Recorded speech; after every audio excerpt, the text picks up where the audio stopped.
गरुड़ पुराण का दूसरा अध्याय। गरुड़ जी बोले, हे भगवान, जमलोक का मार्ग किहो जिहा दुखदाई है ते उस विच किहो जिहे पापी लोग जाते हैं। किरपा करके आप इस दा वर्णन करो। श्री भगवान जी ने कहा कि हे गरुड़, जमलोक का मार्ग जो अति दुखदाई है, असी उस दा वर्णन करते हाँ। भावें तू साडा भगत है, फिर भी जमलोक का वृतांत सुन के तू कंब जाएगा। उस मार्ग विच कोई दरख्त नहीं जिस दी छां हेठां आराम किया जा सके, ते ना ही कोई अन्नदाना उस मार्ग विच मिलता है जिस नूं खा के प्राणां दी रखिया की जा सके। त्रेह लगण ते पीण लई पानी भी नहीं मिलता। उत्थे परलो दे समय वर्गे 12 सूरज तपदे हन। रस्ते विच ठंडी सीत हवा नाल दुखी होया जीव किते कंडिया नाल विन्निया जाता है ते किते उस नूं सप डसदे हन। किते शेर बघियाड़ ते कुत्ते उस नूं पाड़दे हन। किते अग विच सड़दा है ते किते उस नूं बिच्छू डंग मारदे हन। इस तो पिछों बड़ा भयानक असपत्र बन आ जाता है जिस दा विस्तार 2000 योजन दा है। उस बन विच ਕਾਂ, उल्लू, इल्लां, मधुमक्खियां ते मच्छरां दा कोई अंत शुमार नहीं। दावा अग्नि लगी हुई है। तलवार वर्गे तिखी धार वाले पत्थरां नाल पापी पुरुषां दे शरीर छाननी हो जाते हैं। रस्ते विच किते अन्ने खूह विच डिगना पैंदा है ते किते भयानक पहाड़ां नाल टक्करां लगदियां हन। किते छुरे दी धार वर्गे किल्लां दे कंडियां ते चलना पैंदा है। किते बड़े डूंघे टोए विच डिगना पैंदा है। किते जौकां नाल भरे चिक्कड़ विच तुरना पैंदा है। किते तपी हुई रेत पर ते किते तपे हुए तांबे दे पत्थरियां पर। किते धुएं नाल भरे रस्ते विच अग दे अंगियारां ते चलना पैंदा है। उस रस्ते विच किते अंगियार वरसदे हन, किते पत्थर लहू ते शस्त्रां दी वर्खा हुंदी है। किते गर्म पानी वरदा है ते किते चिक्कड़ दी बारिश हुंदी है। किते रस्ता नीवा है ते किते उच्चे उच्चे पहाड़ां ते चढ़ना पैंदा है। किते बड़ियां हनेरियां गुफां विचों लंघना पैंदा है। किते बड़े कष्ट नाल पहाड़ां दीयां चोटियां ते चढ़ना पैंदा है। किते पाक लहू ते विष्टा नाल भरे कुंड विच डिगना पैंदा है। इस रस्ते विच अत्यंत डरावनी वैतरनी नदी आउंदी है। ਉਹ ਵੇਖਣ ਵਿੱਚ ਹੀ ਡਰਾਉਣੀ ਨਹੀਂ, ਸਗੋਂ ਸੁਣਨ ਵਿੱਚ ਵੀ ਅਤੀ ਡਰਾਉਣੀ ਹੈ। ਇਹ ਭਿਆਨਕ ਨਦੀ 400 ਕੋਹ ਚੌੜੀ ਹੈ। ਉਸ ਵਿੱਚ ਪਾਕ ਤੇ ਲਹੂ ਵਗਦਾ ਹੈ। ਉਸ ਦੇ ਕੰਢੇ ਹੱਡੀਆਂ ਦੇ ਬਣੇ ਹੋਏ ਹਨ। ਉਸ ਵਿੱਚ ਮਾਸ ਤੇ ਲਹੂ ਦਾ ਚਿੱਕੜ ਭਰਿਆ ਹੋਇਆ ਹੈ। ਪਾਪੀਆਂ ਲਈ ਉਸ ਨੂੰ ਪਾਰ ਕਰਨਾ ਬਹੁਤ ਕਠਿਨ ਹੈ। ਉਸ ਵਿੱਚ ਬੇਅੰਤ ਮਗਰਮੱਛ, ਇੱਲਾਂ ਤੇ ਡਰਾਉਣੇ ਜੀਵ ਹਨ। ਉਹ ਨਦੀ ਆਪਣੇ ਨੇੜੇ ਆਏ ਪਾਪੀ ਨੂੰ ਵੇਖ ਕੇ ਅੱਗ ਦੇ ਧੂਏ ਨਾਲ ਇਸ ਤਰ੍ਹਾਂ ਉਬਲਦੀ ਹੈ ਜਿਸ ਤਰ੍ਹਾਂ ਕੜਾਹੀ ਵਿੱਚ ਘਿਓ ਉਬਲਦਾ ਹੈ।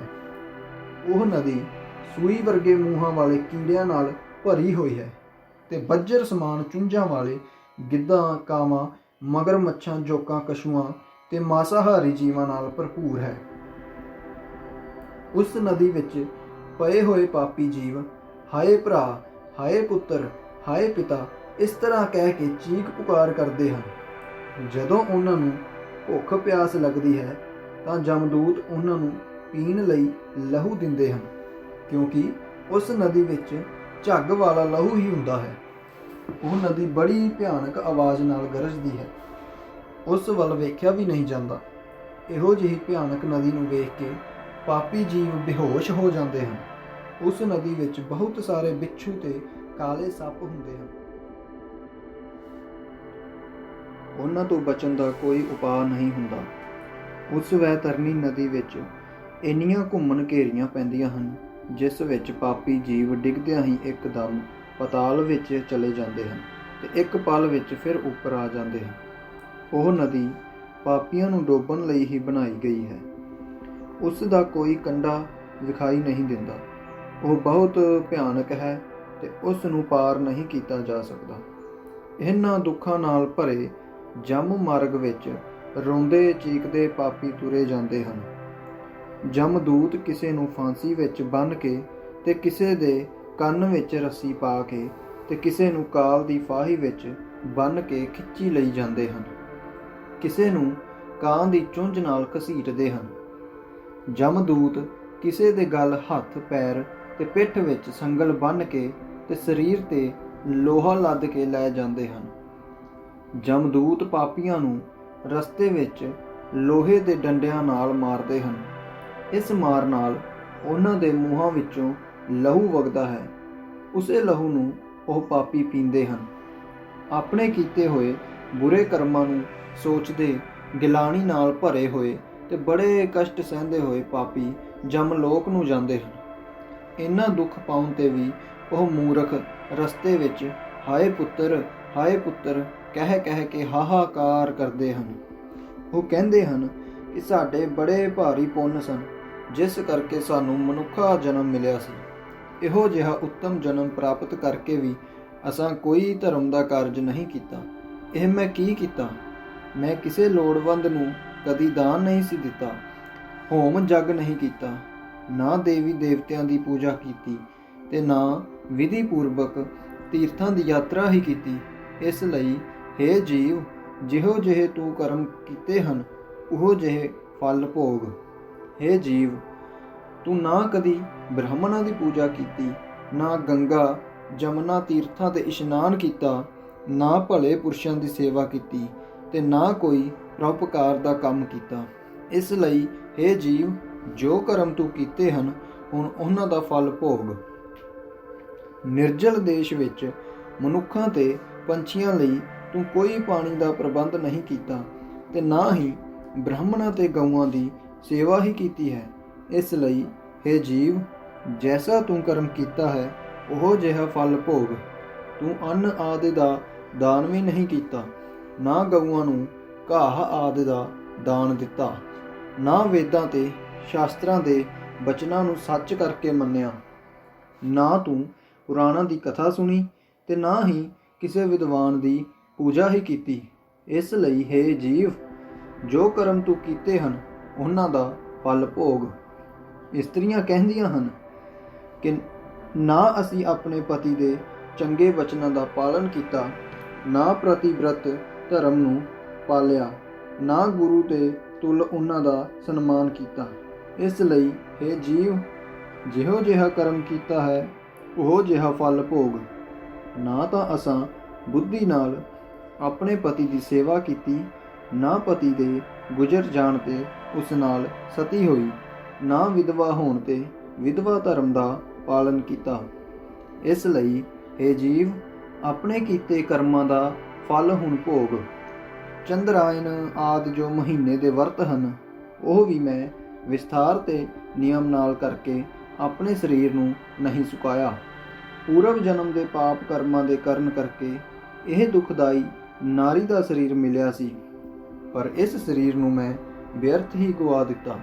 ਇਸ ਤਰ੍ਹਾਂ ਜੀਵ ਆਪਣੇ ਪੂਰਵ ਜਨਮ ਦੇ ਕਰਮਾਂ ਨੂੰ ਯਾਦ ਕਰਦਾ ਤੇ ਵਿਰਲਾਪ ਕਰਦਾ ਹੋਇਆ ਇਕੱਲਾ ਹੀ ਵਾਯੂ ਦੇ ਵੇਗ ਨਾਲ 17 ਦਿਨ ਚੱਲਦਾ ਹੋਇਆ 18ਵੇਂ ਦਿਨ ਸੌਮਿਆਪੁਰ ਵਿੱਚ ਜਾ ਪਹੁੰਚਦਾ ਹੈ। ਜਮਦੂਤ ਥੋੜਾ ਸਮਾਂ ਉਸ ਨੂੰ ਉੱਥੇ ਆਰਾਮ ਕਰਾਉਂਦੇ ਹਨ। ਉੱਥੇ ਉਹ ਦੁਖੀ ਹੋ ਕੇ ਇਸਤਰੀ ਤੇ ਪੁੱਤਰਾਂ ਦੇ ਸੁੱਖਾਂ ਨੂੰ ਯਾਦ ਕਰਦਾ ਹੈ, ਧਨ ਤੇ ਨੌਕਰਾਂ ਬਾਰੇ ਸੋਚਦਾ ਹੈ।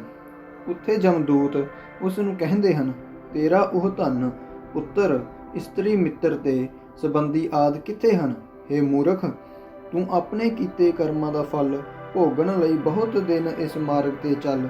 ਹੇ ਜਮਲੋਕ ਯਾਤਰੀ, ਕੀ ਤੂੰ ਆਪਣੇ ਰਸਤੇ ਵਿੱਚ ਕੰਮ ਆਉਣ ਵਾਲੀ ਤੇ ਜਲ ਦੇਣ ਵਾਲੀ ਕਿਸੇ ਵਸਤੂ ਦਾ ਪ੍ਰਬੰਧ ਕੀਤਾ ਹੈ ਜਿਸ ਨਾਲ ਤੇਰਾ ਪੈਂਡਾ ਸੁੱਖ ਨਾਲ ਖਤਮ ਹੋ ਜਾਏ?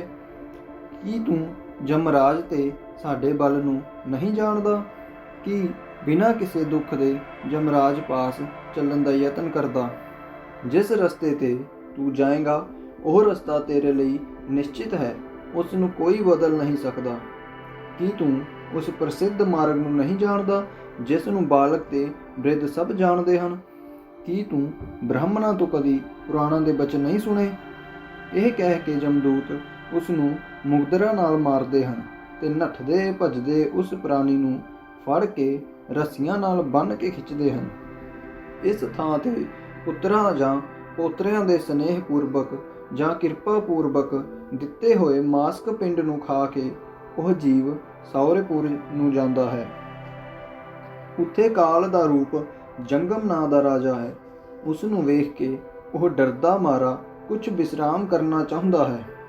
ਇੱਥੇ 1.5 ਮਹੀਨੇ ਦਾ ਪਿੰਡ ਤੇ ਜਲ ਖਾ ਪੀ ਕੇ ਉਹ ਪ੍ਰਾਣੀ ਅੱਗੇ ਚੱਲਦਾ ਹੈ।